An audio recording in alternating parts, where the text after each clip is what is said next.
Well, good evening, everyone. I speak to you from Port Washington, Wisconsin, a little north of Milwaukee, and we are just starting a snowstorm. We are anticipated to have 9 inches of snow by tomorrow morning. So be happy that you're not in the middle. Well, those of you who are out here, you know what it's like, but be happy you're not going to be inundated with snow tomorrow morning.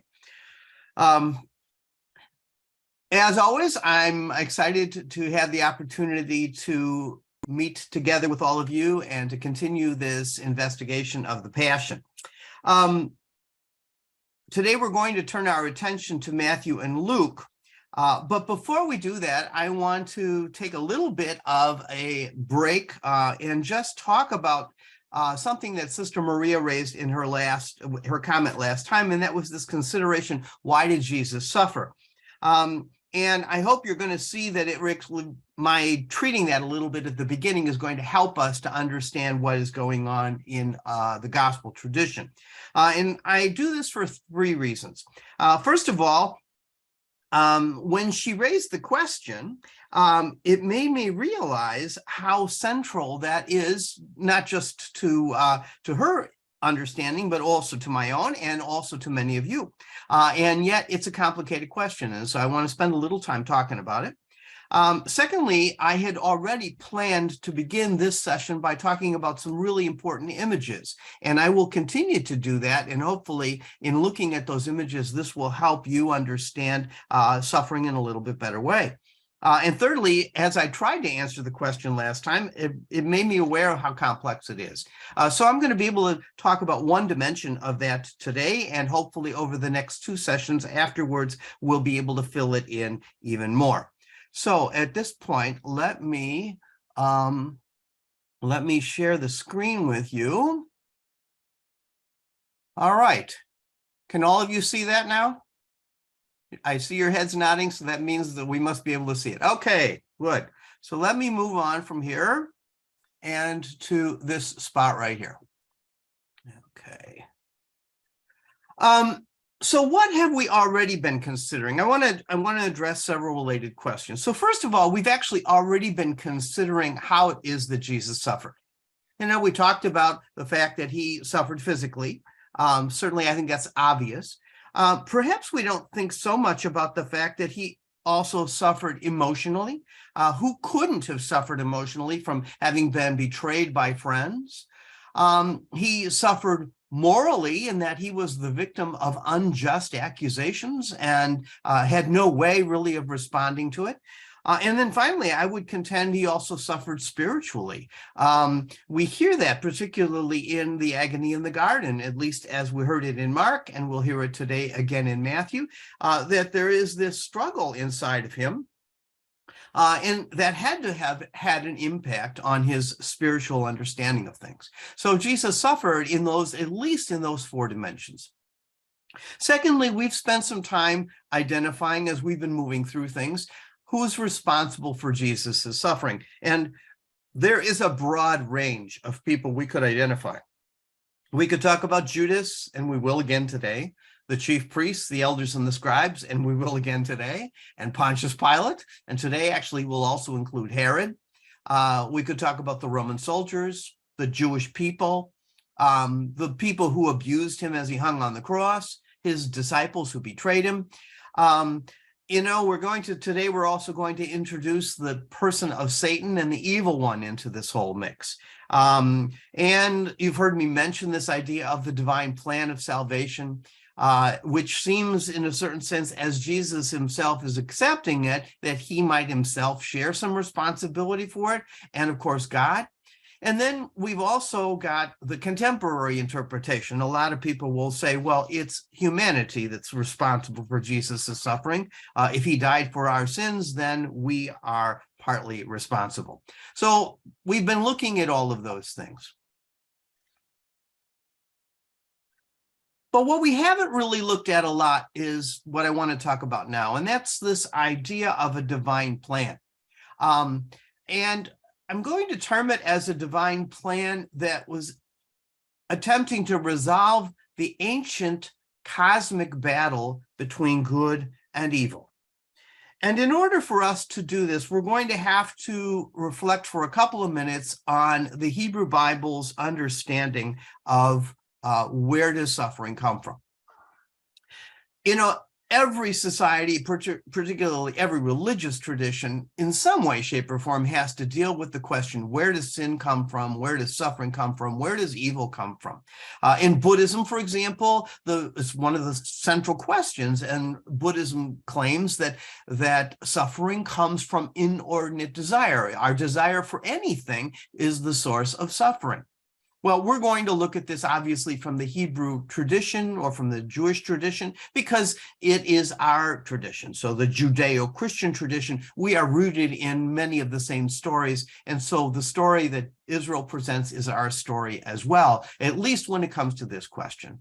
And so it starts really, the Hebrew tradition says that suffering began with creation, the fall, and sin.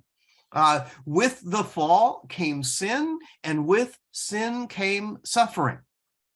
And very quickly out the chute, when you begin to look at the book of Genesis and you follow it with Exodus, Leviticus, Numbers, and Deuteronomy, these first 5 books, which are fundamental to our understanding of the Jewish tradition, we find that suffering became a multi-generational reality. In fact, suffering was mostly understood as a corporate reality. It affected the guilty, but a lot of times it spilled over and affected the innocent. Many times we hear that suffering was the result of the sin of leaders or of family members or whatever, there's a famous story in the book of Judges how when one man stole something from the city of Jericho, which was supposed to be dedicated to God, he and his entire family were destroyed. And so we see how sin leads to suffering, and it becomes this corporate reality. Now, it is true that there is a long tradition in the Old Testament tradition which talks about good being rewarded and evil meriting suffering. But the fact of the matter is, even in the book of Deuteronomy and in other places, there is evidence of the fact that suffering spills over. And some suffering is simply inexplicable. There's not even an attempt to explain it. And then we have this very rare occurrence, and we find an example of it in the book of Genesis, chapter 50, at the end of the story of Joseph. Joseph says these words to his brothers, who are worried now that their father has died, that Joseph is going to punish them because they tried to kill him. And this is what Joseph says: "You meant evil against me, but God meant it for good, to bring it about that many people should be kept alive as they are today." It's one of the rare instances where we hear of suffering as actually having a purpose, that is, a purpose other than being punished. In this instance, we hear that Joseph's suffering was there to rescue his family. And in a few other instances, we hear that suffering sometime might be a way of learning a lesson. This is pretty much what the Jewish tradition taught throughout much of its history until we get to the very late part, a period we call the intertestamental period. It's the period of the exile, or right after the exile, as Israel's back in the land, and they were constantly being conquered by one nation after another. And there was a lot of inexplicable suffering. And that period of time gave rise to a kind of a shift in Israel's understanding relating to suffering. First of all, one of the things that they started to talk about is the fact that suffering, if I do something wrong, then I'm the one that should be punished. It shouldn't be this corporate understanding of suffering anymore, that just because I do something, my whole family shouldn't suffer. I'm the one that should suffer. And so there became a focus on this. Secondly, there was the beginning of this idea of redemptive suffering that I just alluded to there with the story of Joseph, but now it becomes much more commonly used as a way of explaining why suffering occurs. And that's a positive, suffering then for a positive reason.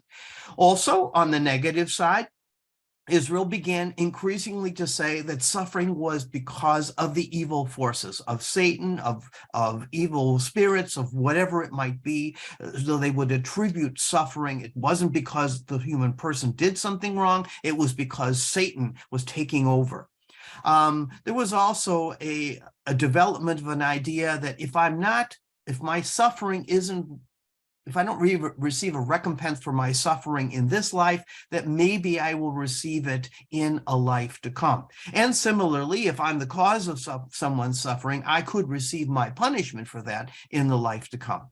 And then, frankly, there was just an awful lot of lament over suffering and saying suffering in the eyes of people, saying this to God, your suffering, Lord, the suffering you inflict on us, Lord, is unfair. And so we saw all kinds of developments in that period of time. That's the period of time in which the Gospels were written. The Gospels inherited this concern for divine justice, but they inherited in a world that by that time was well accepting of the idea of an afterlife, and also believed deeply that there would be some kind of recompense, both for those who suffered unjustly, and there would also be a recompense for those who were inflicting suffering. So if they didn't get it in this life, they would get it in the life to come. The other thing that was going on at that time, and was one of the things we don't talk about a lot with our Gospels, is the fact that this was a period of time in which there was a substantial amount of apocalyptic thinking. We mostly think of apocalypse as the book of Revelation, or in the Old Testament, we think of the book of Daniel. But there were a lot of influences of apocalyptic thinking going on. There are many apocalypses, both in the Old Testament tradition and in the New. It's just that we only have one of each in our canon of the Bible, but there were many, and there was a lot of apocalyptic thinking, and some of it was very, very way out there, but others of it were coming to the point of saying, we hope that God is at the point where he's finally going to take on the forces of evil.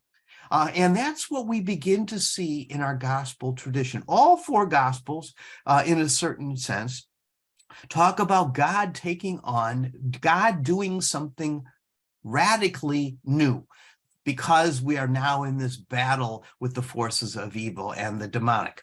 And what we're going to hear today in the gospel tradition is how God did this in an unprecedented manner.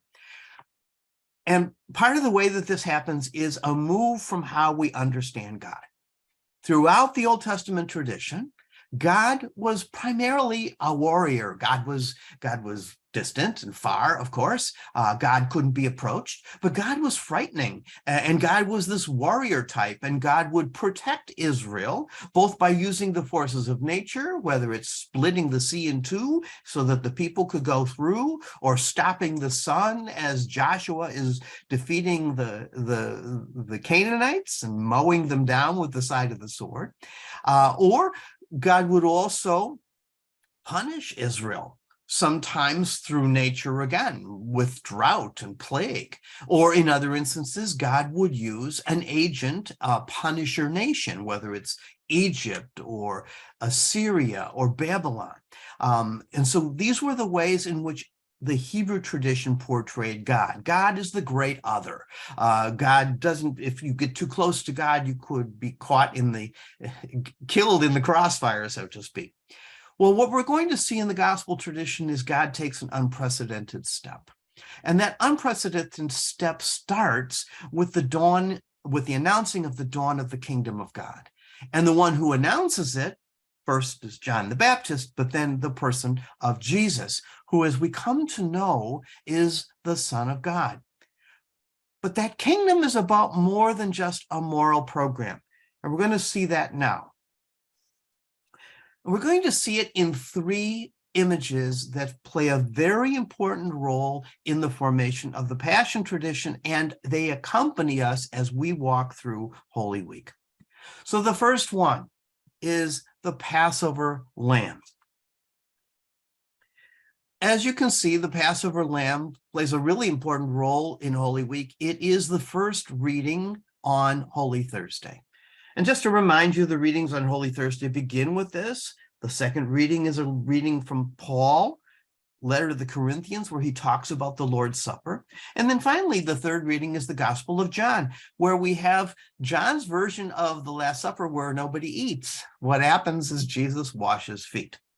So I want to start by talking a little bit for a moment about lambs and sheep. Sheep are arguably the most domesticated of all animals. I know we probably don't think of it that way, but the fact of the matter is sheep cannot exist without somebody to take care of them. You know, maybe you have cats or dogs. Cats and dogs, as long as we take care of them, are fine. But if they get loose and if they're out in the wild for too long, we begin to call them feral cats and feral dogs. That is, they become wild. That has never happened. There are no such thing as feral sheep.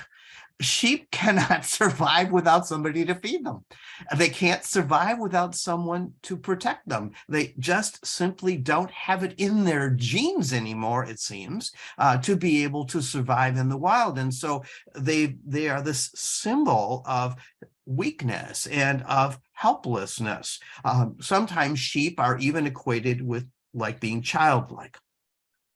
So we have central to the story of Exodus chapter 12, the significance of the sheep is that in this defining moment for Israel, we hear that every household is to procure for itself a year-old male lamb without blemish.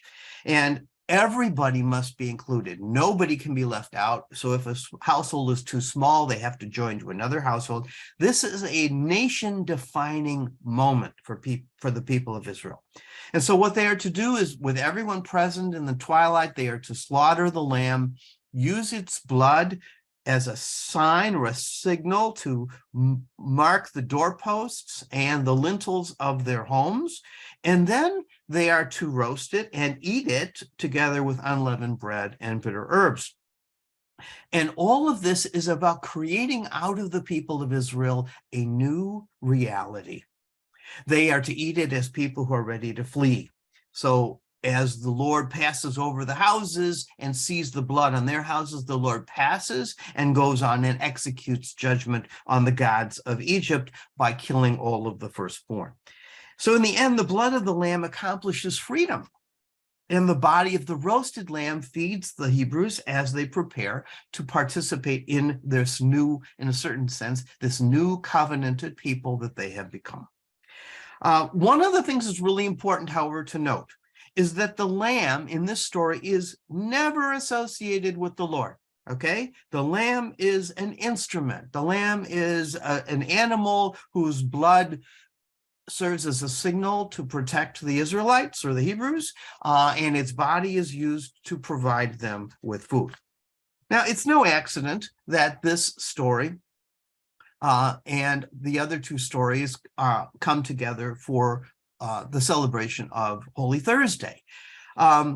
First of all, the story of the Lamb connects this with the second reading, which is Paul's letter to the Corinthians, where we hear Paul tell the account. He says, this is what I received, that on the night before he died, Jesus took bread.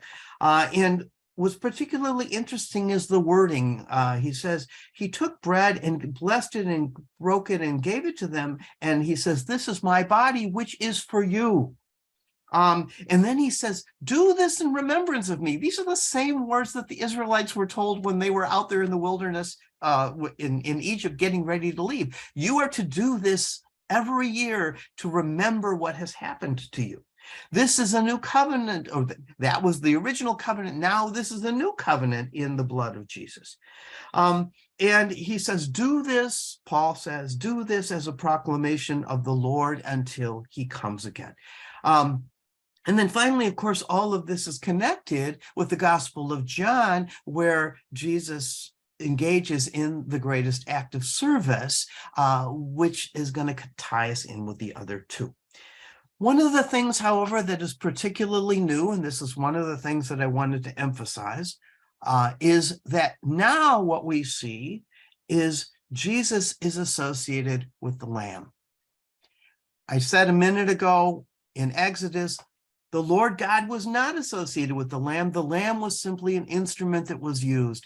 But now, and we're going to see this over and over and over again, now we're going to see that the Lamb is associated with Jesus. This will be particularly obvious to us next time when we look at the Gospel of John. The Gospel of John begins by John the Baptist saying, "Behold the Lamb of God." When we get to the end of the Gospel of John in the Passion account, Jesus's legs are not broken. Why? Because out of a line from Genesis, from Exodus, none of its bones are to be broken. And that was the command that they said about the Passover lamb. So now Jesus becomes the lamb. I alluded to that last time when we talked about Mark. There was no lamb at the table in a sense because Jesus himself becomes the lamb. We're also going to see this same identification is going to unfold in the other two images that we are looking at. So a lamb, which used to be a surrogate sufferer and a vicarious victim, now Jesus becomes the sufferer and the victim. Jesus, who, as John will remind us very powerfully, is also the Son. This is going to say something not just about Jesus, but also about God. The second image that I wanted to talk about today is Isaiah's Songs of the Servant. These 4 songs very powerfully run through all of Holy Week. As you can look on the left-hand side, you can see that if you go to the second one, Monday of Holy Week is Isaiah 42, Tuesday of Holy Week is Isaiah 49, Wednesday of Holy Week is Isaiah 50 at the top. Palm Sunday, which got Holy Week started, was also the same reading is read both times. And then finally, the most complicated and the most illustrative of all of them is Isaiah 52:13 to 53:12, which is read on Good Friday. These 4 songs, sometimes also called the songs of the suffering songs of the servant, have long played a role in our understanding of the Passion without us actually even realizing it.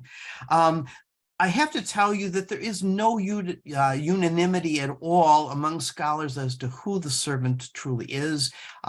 There are 20 times in the book of Isaiah, in 2nd Isaiah, where servant is used. 13 of them are clearly relating to Israel. But these 7 that are in the songs, it's unclear because it's a person. So some say it's Israel. Some say it's some messianic figures. Some others say it's a prophet. For us Christians, it's clear that we see the servant as a foreshadowing of Jesus. At least that. Some very conservative Protestants say that this was in the mind of Isaiah as well. I don't know that I would go that far. But clearly, we have every reason to see in the suffering servant the person of a foreshadowing of Jesus Christ. Why so? Well, again, I want to point out to you that in contrast to what we saw with what one sees in the original text of Isaiah, this is God's servant. So God and the servant are not aligned. They are not the same person. But now we're going to see that the way in which these texts are applied to Jesus identify Jesus as the servant. And so just as the servant was God's instrument in a manner similar to the lamb, now and in such served as a sufferer and a vicarious victim, now we're going to see that these texts also are applied to Jesus. So just listen to some of the ways in which the servant, particularly in the last servant song, these are some of the things we hear about the servant. It was our infirmities that he bore, our sufferings that he endured. He was pierced for our offenses, crushed for our sins. Upon him was the chastisement that makes us whole. By his stripes we were healed. Though he had done no wrong nor spoken any falsehood, through his suffering my servant shall justify many, and their guilt he shall bear, because he surrendered himself to death and was counted among the wicked. He shall take away the sins of many and win pardon for their offenses. One of the things that we even have an image of the lamb in there. We hear these words, like a lamb led to the slaughter or a sheep before the shearers, he was silent and opened not his mouth. It's clear that there's a powerful association between the texts that we read in the Passion and these songs. And now it's also clear that the evangelists saw in the person of Jesus the one who was the one who suffered as Isaiah's servant. Finally, the third image that I want to talk about for a moment is from the Book of Wisdom. It is only read on Friday of the fourth week of Lent, but it's powerful because it also plays a role in the text of the Passion itself. There are 3 chapters. The basic premise is the Book of Wisdom says that those who are the unrighteous and the wicked, they reject immortality and they reject righteousness. And so they're determined to oppress the righteous poor.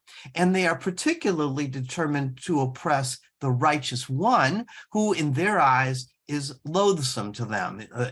They say that his words are a critique of our actions. They impede what we want to do, and we want to get rid of this guy. And they even go so far as to say, if he says that he is beloved by God, well, if he really is beloved by God, then let God come and save him, because we're going to do all we can to destroy him. And we see it in all 3 of these accounts in different ways, including the middle one, which is sometimes actually even read for funerals.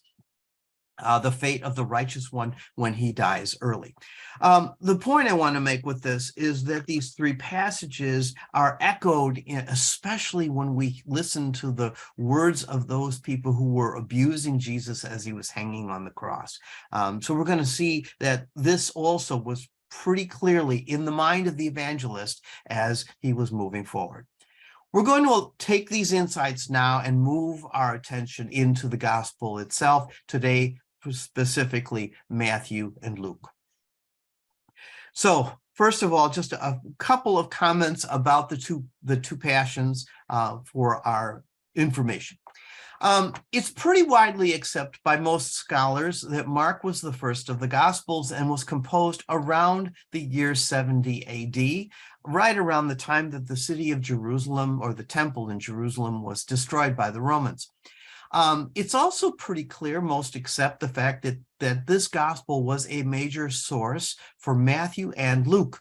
Whether they had written copies in front of them or not is unclear, but they follow Mark quite closely. And they were both composed about 15 years later, so around the year 85. They also, it's clear, Matthew and Luke also used other sources. It seems they may have had one source in common besides Mark, but then they also had other sources. What's also important for us to know about is the fact that these 2 evangelists, Matthew and Luke, wrote for very different audiences, and that had a profound impact on the way they wrote. Matthew, as we will see, wrote for a primarily Jewish Christian community, likely in a Jewish setting, perhaps the city of Antioch. That's what is most oftentimes proposed. And he aligns himself a little bit more with Peter. So Peter has a favored role in this particular gospel, and the gospel itself pays particular tribute to and respect towards the Jewish law. This is, for example, the gospel that says, "Do not think that I have come to abolish the law. I haven't come to abolish the law. Not one jot, not one tittle of the law will pass away until all of it is fulfilled." That's Matthew. He's very highly respecting the Jewish law and the Jewish tradition. It's for that reason, as we're going to see, that when he is confronting the leadership, he's going to be pretty virulent in his critique of the Jewish leaders. Luke, in contrast, wrote for a Gentile Christian community. Sometimes the city of Ephesus is proposed, but a Gentile context, nevertheless, one that was comfortable with the Greco-Roman world, more aligned in a sense with Paul and Paul's tradition. Luke was the author of 2 books, the Gospel as well as the Acts of the Apostles, and Paul plays a very dominant role in the Acts of the Apostles. And Luke uses a lot of Hellenistic literary forms and images that we will see as we work through his gospel today. Finally, one of the things I want to point out to you is, remember last time I mentioned that in Mark's gospel, he had created 3 passion predictions He placed those on the lips of Jesus. So 3 times prior to the beginning of his passion, Jesus predicted to his disciples that he would suffer. And we're going to see, or we will see right now, Matthew and Luke have all 3 of those exact same predictions, worded slightly differently, but nevertheless, all 3 of them follow that same pattern.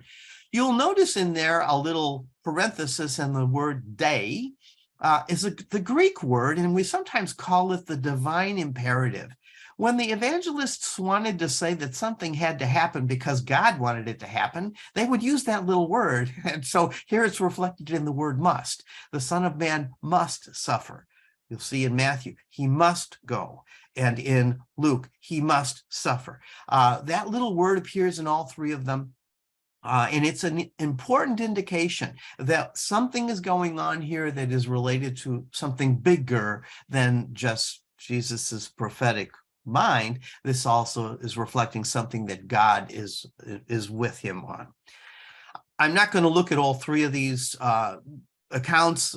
You can look them up if you want, but there's a parallel for each of the 3 passion predictions. So we'll turn our attention now to Matthew's passion story. And I said a minute ago that Matthew was clearly influenced by his Jewish tradition, but he was also influenced by something unfortunate. By the year 85, the tensions between Jews and Jewish Christians who believed in Jesus was growing. For the first 100 years of Christianity, most people thought that Christians were Jews. That is, they were just one of the many sects of Jews that existed. There were lots of Jewish sects. So Christians were just one other sect. But that didn't mean that there weren't tensions, and there were. And we know that there were tensions between the Jewish Christian community that Matthew was writing for and the Jewish community itself. So this community has now incorporated more Gentiles into their midst. They're trying to preserve elements of their Jewish heritage, and they're trying as best they can to navigate their relations with the larger Jewish community. But as we'll see, there's going to be some anger spilling out towards that community, particularly towards its leadership. And these are unique elements that we'll find in Matthew. We'll also find that Matthew, more than any of the other Gospels, highlights the significance of what happens to Jesus as having cosmic, or you might even say apocalyptic manifestations. So even the cosmos in Matthew has a reaction to Jesus's death.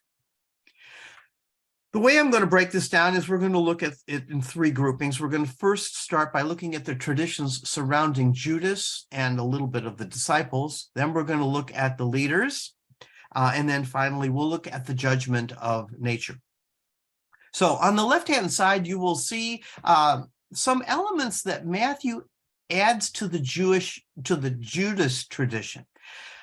It starts by saying that Judas's betrayal was he drove a hard bargain. He went to the leaders and said, "What will you give me?" And then they pay him before he even walks out.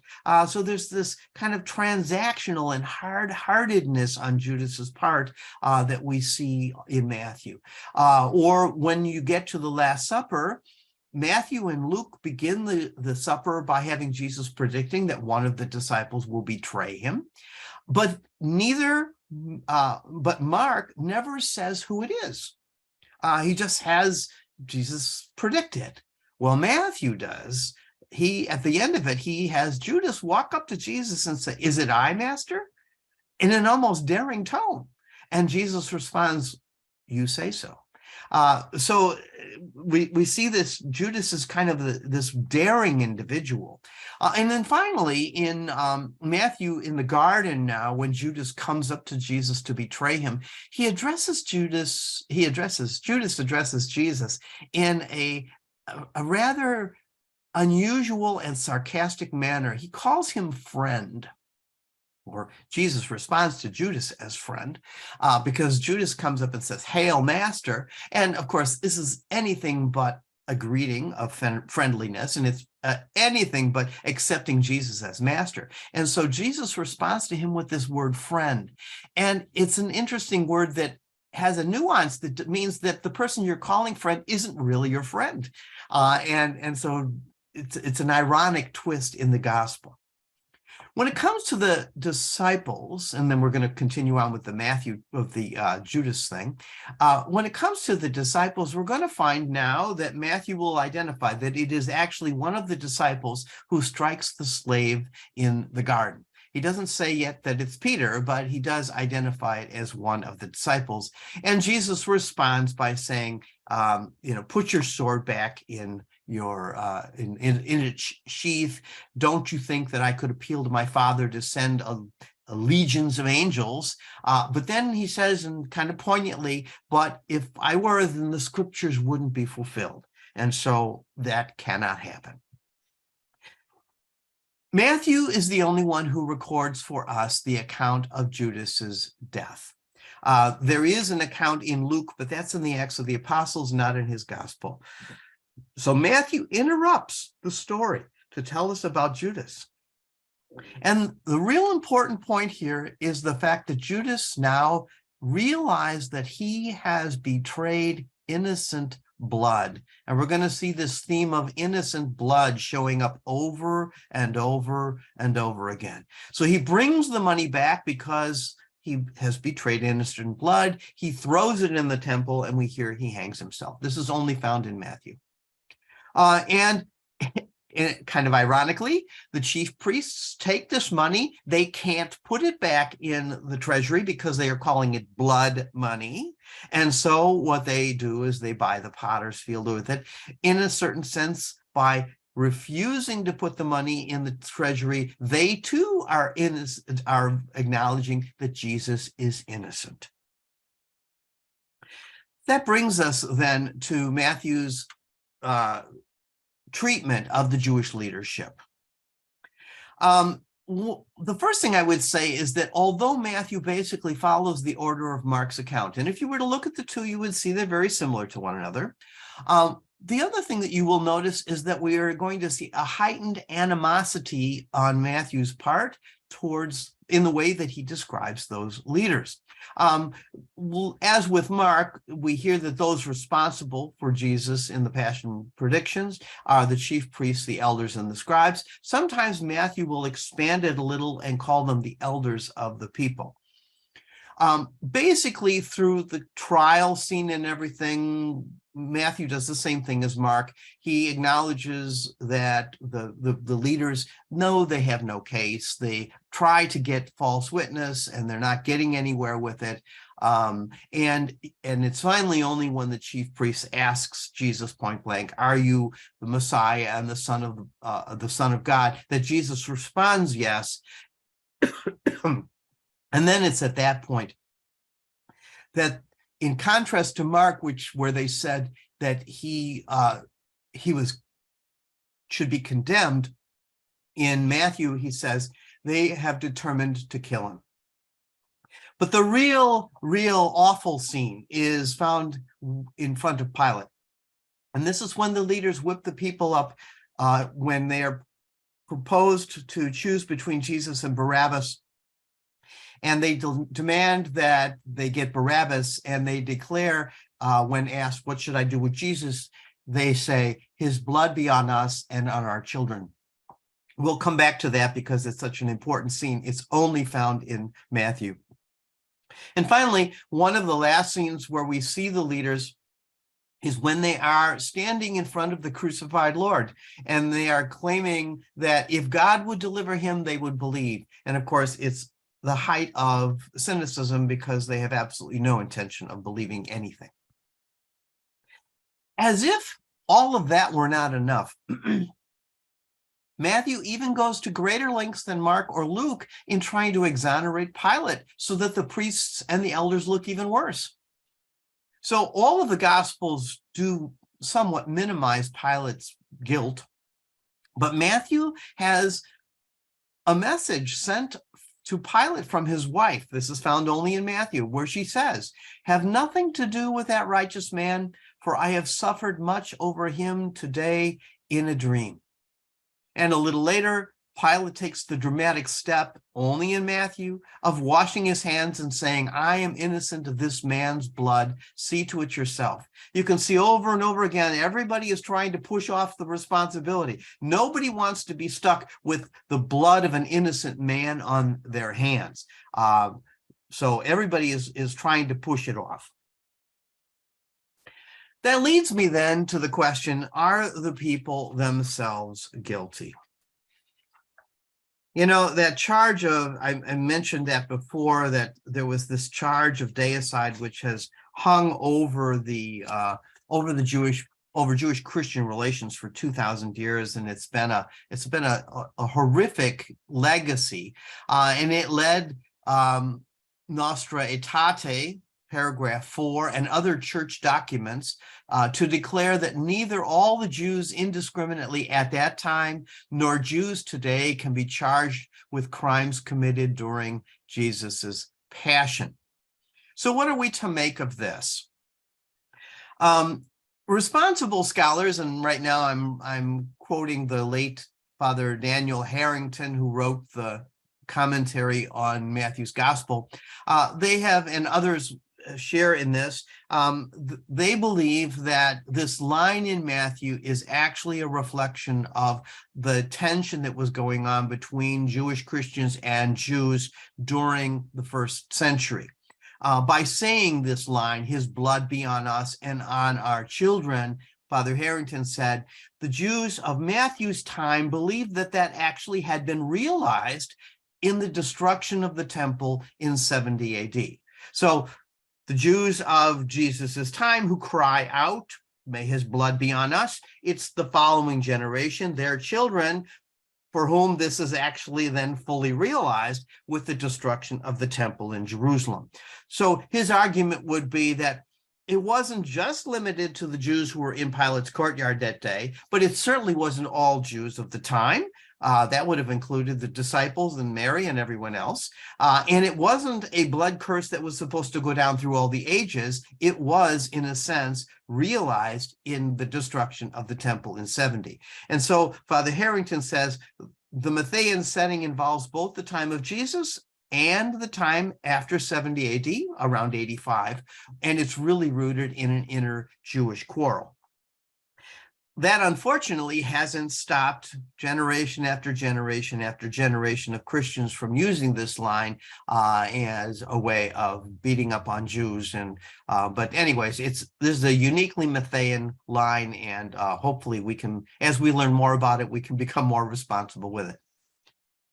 Finally, there's one other element that is related to the chief priests and the elders of the people, and that is they don't seem just content with Jesus's death. Okay, so now Jesus has died, and then we get this final element where the leadership goes to Pontius Pilate at Jesus's burial, and they want to put a guard on the tomb. And there are three scenes here, actually. First of all, they ask for a guard at the tomb, and Pilate says, well, you have a guard, put the guard there. Secondly, they are at the tomb, and the Lord is raised, and we hear these words. Behold, there was a great earthquake, for an angel of the Lord descended from heaven and came and rolled back the stone and sat upon it. His appearance was like lightning, and his raiment white as snow. And for fear of him, the guards trembled and became like dead men.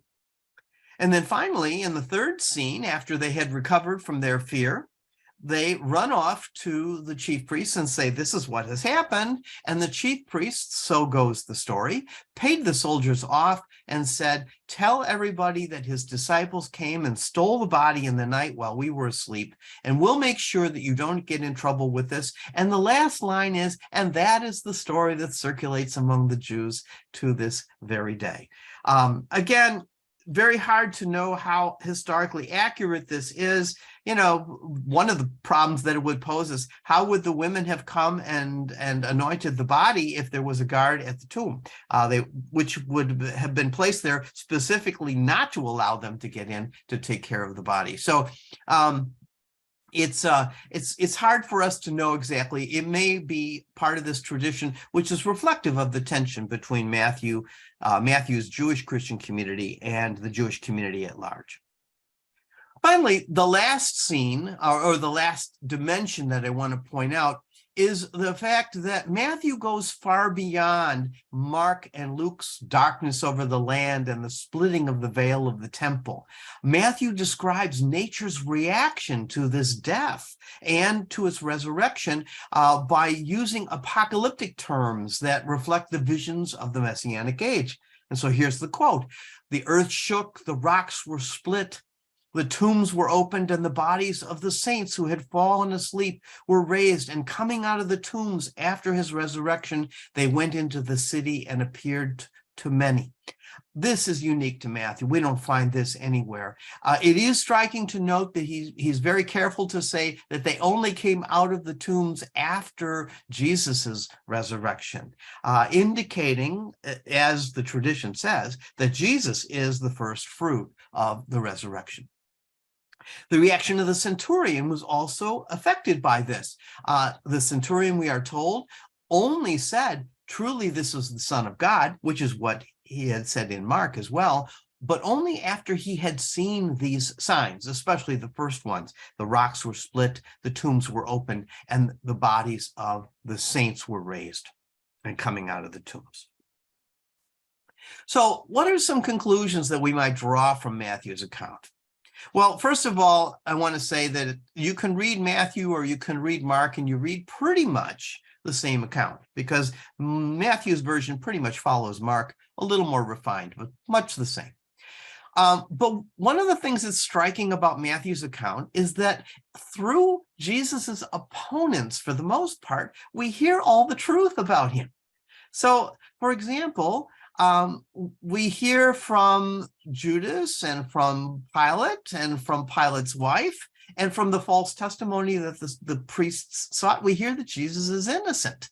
Okay, he is the shedder of innocent blood, like the Passover lamb, by the way, just lest you forgot that. We hear from Pilate's wife. She describes him further as righteous and just. The centurion and his companions declare that Jesus is the Son of God, and the cosmic phenomena declare that Jesus is the first fruit of the resurrection. And all of this, Matthew emphasizes, unfolds in line with what the prophets of old had foretold and according to God's will. So let's move from Matthew and take a look at Luke. Luke also relies on Mark. And he also shares a source with Matthew, which we're not going to talk about because it really doesn't play a role in the Passion account. But Luke also takes a much greater liberty with Mark's text. He rearranges things, he shortens things. We'll see that when we look at the agony in the garden. He even eliminates scenes. So, for example, the scene of the anointing of Jesus at Bethany is completely gone. Luke moves it to a much earlier place in the gospel.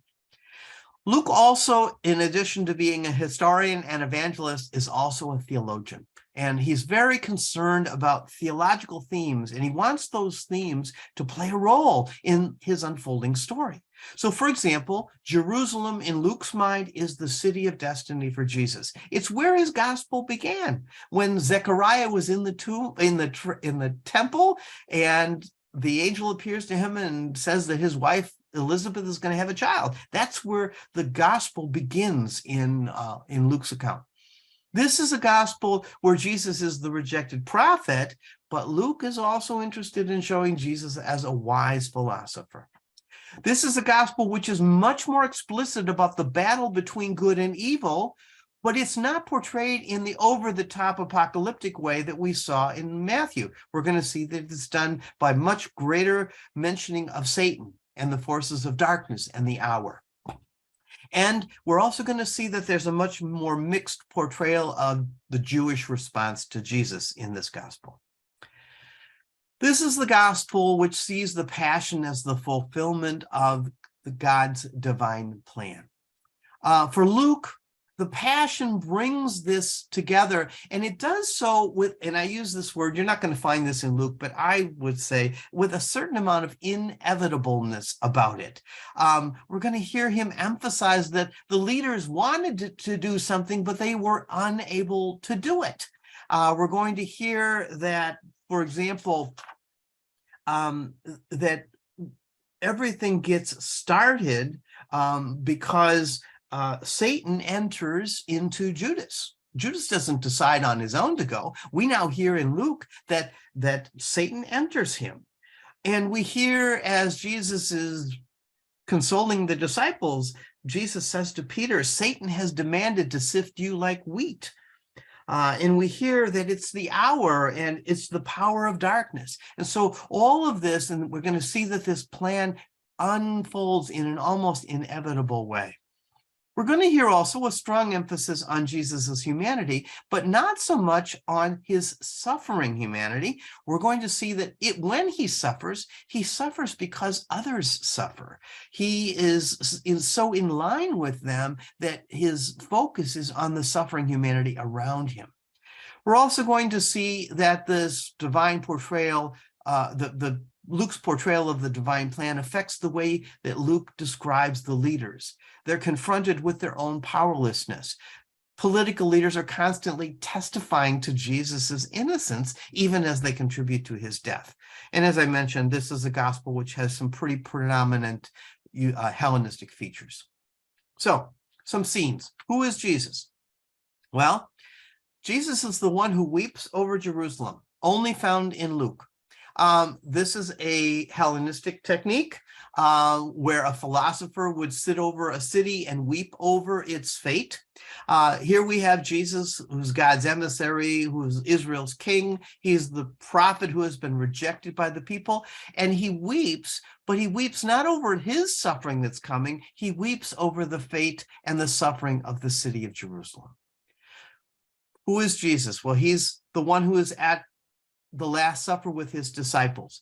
Luke portrays this meal in a very positive way. He doesn't begin like Matthew and Mark. They began by having Jesus say, one of you is going to betray me. Luke puts all of that conversation at the end of the meal.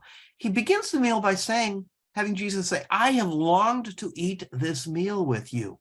And it has the most elements of what you might call a Passover supper. There are 2 cups. He begins with 1 cup and he says, share this with one another. I won't share it with you again until it's all fulfilled in the kingdom. Then he takes bread and he says, this is my body given for you. Notice it's given for you. So like the Passover lamb's blood was shed so that it could mark the doorposts, like the suffering servant suffered so that that he would be a vicarious victim and a surrogate sufferer for others. This is what Jesus is doing here. So my body given for you, the cup of the new covenant. So the blood is shed not only it's this new covenant, which is a covenant which will result in the forgiveness of sins. And this is being poured out for you. And they are to do all of this in remembrance of him. I didn't mark it down here, but Jesus also engages in a somewhat extensive conversation at the supper. It's kind of similar to the Greek symposium, where at a meal, the important thing about the meal would be the conversation. And part of that conversation is Jesus teaches the disciples that they are to be servants to one another so that they can be servants of others, as he was. And so at the meal, he's not only referring to the fact that he's laying down his body for them and establishing this new covenant for them, but that they also will have to imitate him in service of others. And then finally, in the end, there is this unique scene about the 2 swords. Jesus begins by saying, have you ever wanted for anything when I sent you out? And they said, no, we have everything. We've always had everything we needed. And he says, well, the moment is now going to come when nothing will help you except prayer. And he makes this allusion to swords, which won't help.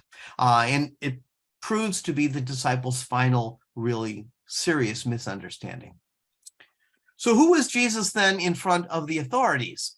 Well, even though the authorities are presented as powerless, what is striking is that Luke is the only gospel where we hear the religious authorities present a charge against Jesus in front of Pilate. They say, he has been perverting our nation. He's been forbidding us to give tribute to Caesar. He says that he himself is Christ, a king. And what's so striking about it, this would have been, had Pilate been on the ball, that would have been a perfect charge for taking Jesus down. But Pilate says 3 times, well, what has he done? What evil has he done? In my mind, it kind of indicates again, God's plan is unfolding. It is unfolding according to God's timetable. And so it's going to happen, but it's not going to happen because of something that the leadership says. They are powerless. This is also the only gospel that includes an interview with Jesus and Herod. And what Luke has done is he's moved the mocking by the Roman soldiers from Matthew and Luke. He moves it to Herod's court. And so Herod, the king, dresses Jesus up as a mock king, and they abuse him and mock him. But even there, at the end, Herod finds nothing guilty that's deserving of death. So the inevitability of this plan is, as we can see, is just kind of unfolding, and there's nothing that's going to speed it up, and there's nothing that's going to stop it. Particularly when you consider that both Herod and Pilate in other parts of the Gospels had showed themselves to be ruthless and violent individuals. But here, all they can do over and over again is keep saying, well, he's innocent, or what has he done? Why should I do anything to him? Because there's nothing that you have shown me that is worthy of executing him. Who is Jesus? He is the spiritual athlete. This is one you probably have rarely thought of, but Luke's version of the agony in the garden is quite different from what we see in the other Gospels. Jesus leaves the disciples. He doesn't take 3 with him. This is a place where Jesus has been accustomed to go, because we are told in Luke that Jesus often prayed, and he prayed to the Father. And so Jesus is already, in a sense, in line with what the Father is asking of him. And he kneels down and he says, if you are willing, take this cup, still not my will, but yours be done. He asks 1 time, and he kneels down. He doesn't fall on his face. We don't hear this huge emotion of dread and fear. And then what's really striking is, in the tradition, we hear that God sends to him an angel to strengthen him in his resolve. And it says that the sweat became like blood pouring from his face. This was a commonly known Hellenistic technique used by philosophers, particularly the philosopher Epictetus, about athletes. So before they would enter into the contest, they would be strengthened by someone. And notice, because this is now the contest between good and evil that Jesus engaged in. Satan has tried to make his way in, and Satan is determined to win. And so Jesus needs an angel to strengthen him in his resolve as he prepares to enter into the final battle. Who is Jesus? Jesus is the silent and innocent one. Even as he remains silent, however, he's declared innocent by all kinds of people around him. I already mentioned many of them, and we'll hear also the thief on the cross and the centurion. And who is Jesus? Well, he's the suffering righteous one. His death is not going to be a punishment for his own crimes, but rather as a sacrifice for others. Luke's is the only gospel that began and continued to call Jesus Savior.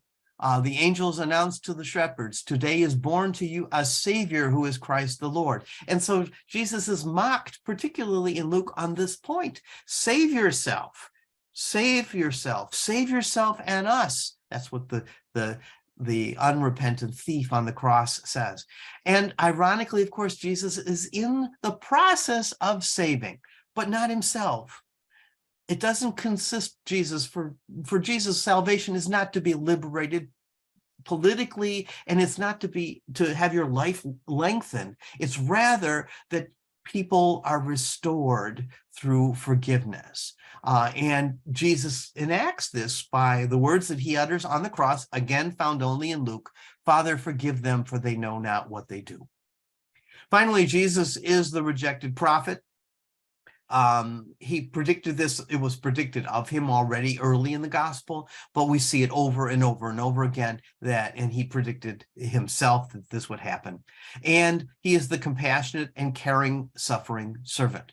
Throughout his passion, Jesus attends to those who are suffering around him. We heard, in a sense, he wept over Jerusalem, but he also attends to the women on the way as he comforts and consoles them. He attends to the repentant thief hanging on the cross, offering him hope of eternal life. Finally, in this gospel, we have a different response at the end. Jesus, like the others, is completely isolated. No one is there. Except for the criminal who asks to be remembered. And everybody is mocking him. But the moment that Jesus now entrusts his spirit to God, and that's how he does it in this gospel, it says, Father, into your hands I commend my spirit. It's not, my God, why have you forsaken me? It's a much more, he cries out, I commend my spirit. We hear 4 responses, all positive. The first is the centurion, who declares not that Jesus is the Son of God, but he says, this man was truly innocent. This is the man whose blood is innocent blood. Secondly, we hear the people who were not engaged. In Luke, they don't engage in mocking Jesus at the cross. They watch and they go back to the city, already preparing themselves for repentance, it seems. Third, we have Joseph of Arimathea, who now a righteous Jew, but this time also we are told he did not agree with the condemnation of Jesus at the trial. And then finally, we have the women disciples who watch and observe so that they can come back and care for Jesus's body. So, conclusions on Luke. His account emphasizes the inevitability of God's plan. I hope I made that clear as we were walking through. It was fulfilling what the rejected prophet had foretold. It portrays Jesus' suffering, but it's balanced out with his compassion and service to others. So indeed, he suffers, but he also is ministering to the others around him who are suffering as well. The Hellenistic influence is clear in various things: the lament, the symposium at the meal, the spiritual athlete.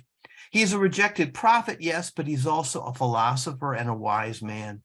And Luke locates us in history, but this text has a kind of an above history sense in that we're preparing ourselves for the next phase in salvation history. For Luke, he's not into this is the final time where everything is blowing up. He's saying this is the phase. Now it's going to lead to a new phase, which, as scholars sometimes say, is the phase of the church. So what are our final insights? The one that I would particularly draw your attention to is the last of these titles. The Son is the divine agent.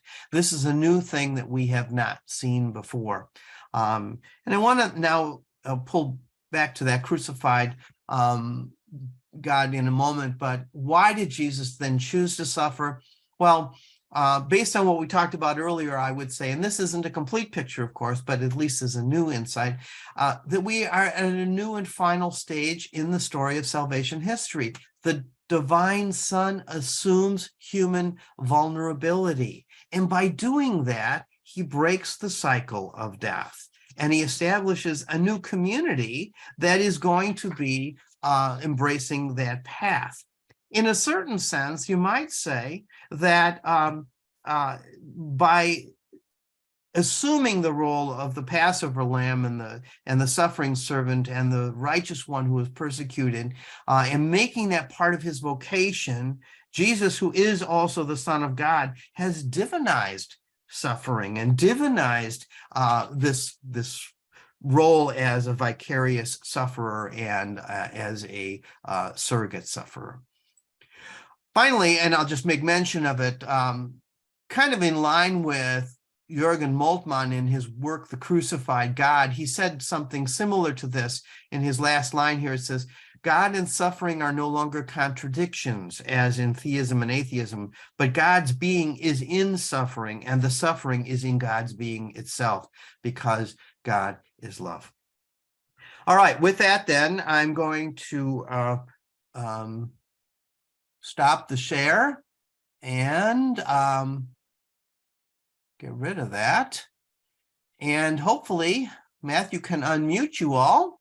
And we've got what, about 10 minutes or a little more. So if anybody has any comments or questions, I would be more than happy to try to respond. Anyone? You can't rely on Sister Maria this time. She's not here. Anybody? Do you have anyone that you feel is more accurate as to who Jesus might be? As to who Jesus might be? Tell me a little bit more what you mean. Well, when you're talking about the passion narratives, is there, which one draws you? You mean of those titles that I talked about? No, not the titles. Matthew, Mark, Luke. Oh, Matthew, Mark, Luke, or John. Do you have a sense which is closer to the real Jesus? Well, I would say this. Typically, the least theological, which is going to be the most historical, is Mark. Okay, so Mark is the simplest story. It's the one that is the least theologically interpreted. The most theologically interpreted is John, where we'll look at that next time. Okay, and Matthew and Luke are kind of in between, but as you can see, and there are various elements that affect this. How close they were to the actual events, where is the church at that point? By the time you get to John, the whole idea of the end time is now beginning to dwindle and to diminish because Jesus hasn't returned. Whereas in Mark, Mark is the most apocalyptic of the four gospels, if you will. So it's kind of a moving target, but if you wanted to say who is the one that's going to most reflect kind of the historical reality, it's probably Mark, because it's the least theological, it's the least interpreted. That having been said, I mean, I wrote my dissertation on Luke Acts, and I love Luke, but I also, I don't know of a Christian who doesn't also love John. We all are, find John to be this remarkable, and so in a certain sense, if I said it this way, we could say that John is kind of the fullness of the whole thing because it's the most developed, okay? But that's because we're further away as well. So we gravitate, I think, to the fullness of the picture. And so in the full picture, you have Matthew, Mark, Luke, and John. Now, I'll say one more thing about it.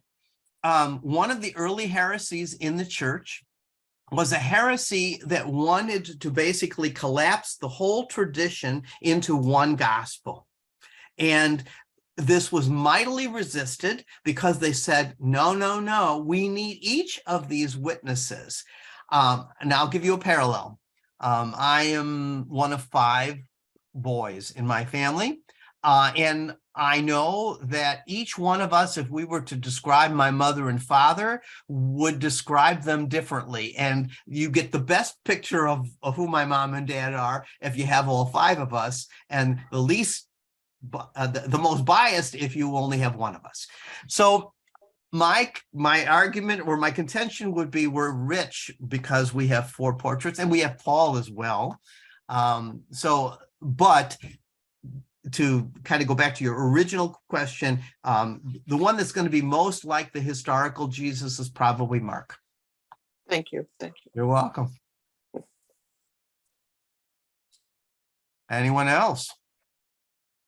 Did that stuff at the beginning help a little bit, I hope, in terms of understanding? It's not going to be the full picture. We're going to talk, I spent some time talking about it. I can come up with 4 different perspectives on why Jesus suffered, and only one of them is this cosmic battle thing. And we'll be looking at others as we look next time at John, and then the last time as we look at how all of this has a bearing on our Christian discipleship. So, but I thought that was important.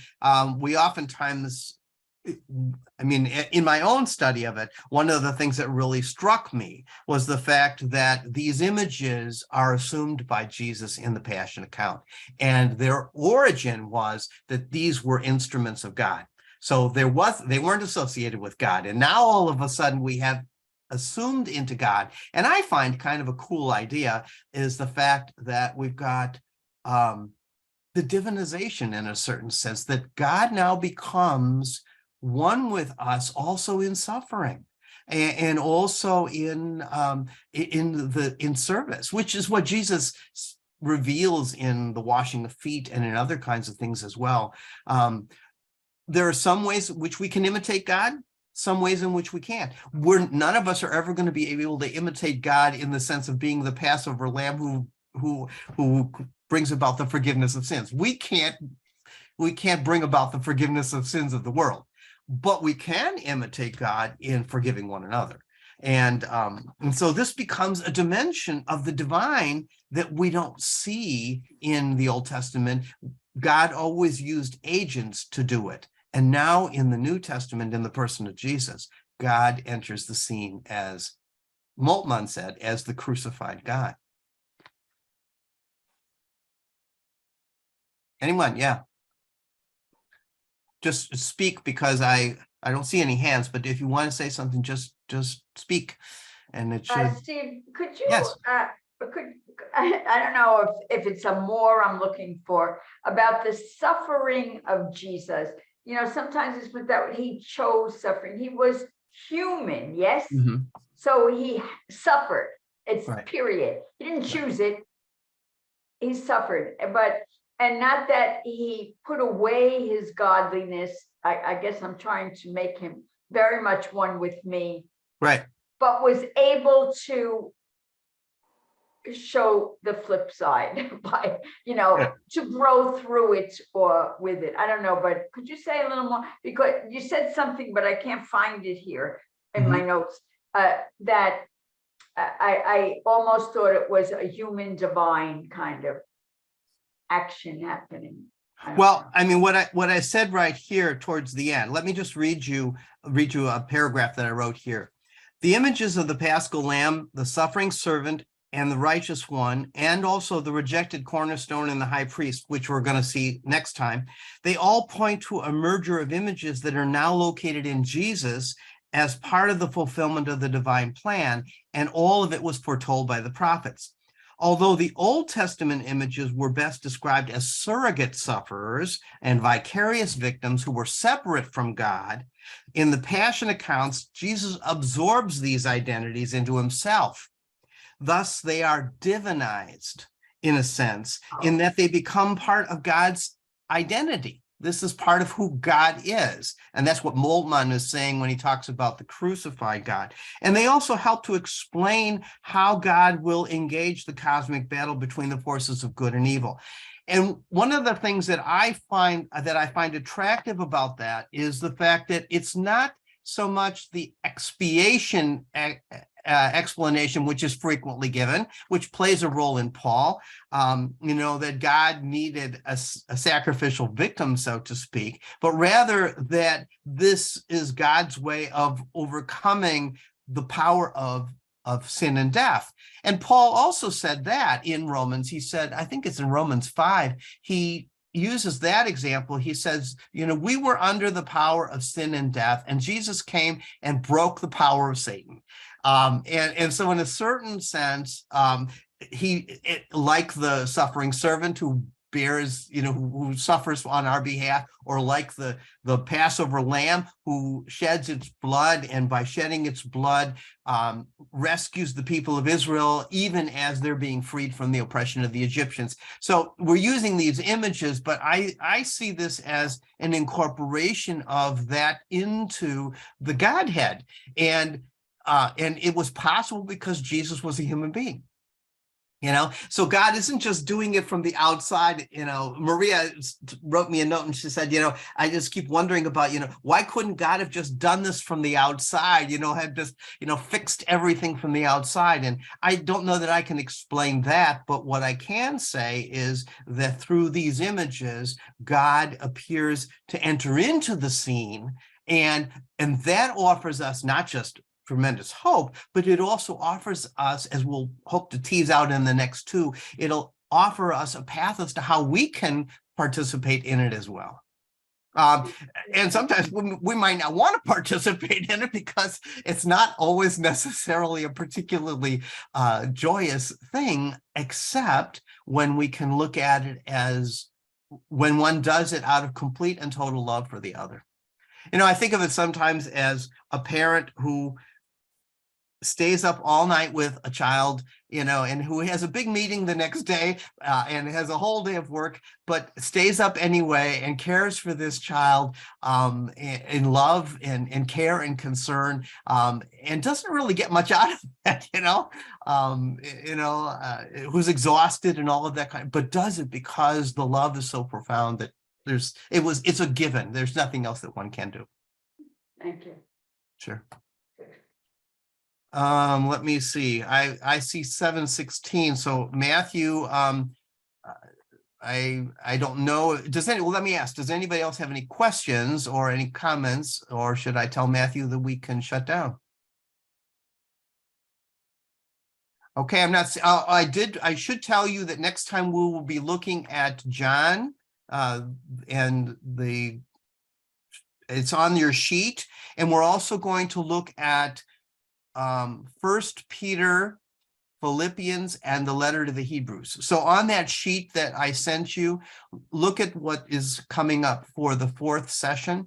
The one thing I added to it is 1 Peter because I didn't do it today. Okay? So have a wonderful week, everyone. If you're out in the Midwest, I hope you don't get too much snow like we're getting. And if you're on the East Coast, I hope you get missed. And have a wonderful week, everybody, and a good evening. And Matthew, you can shut us down.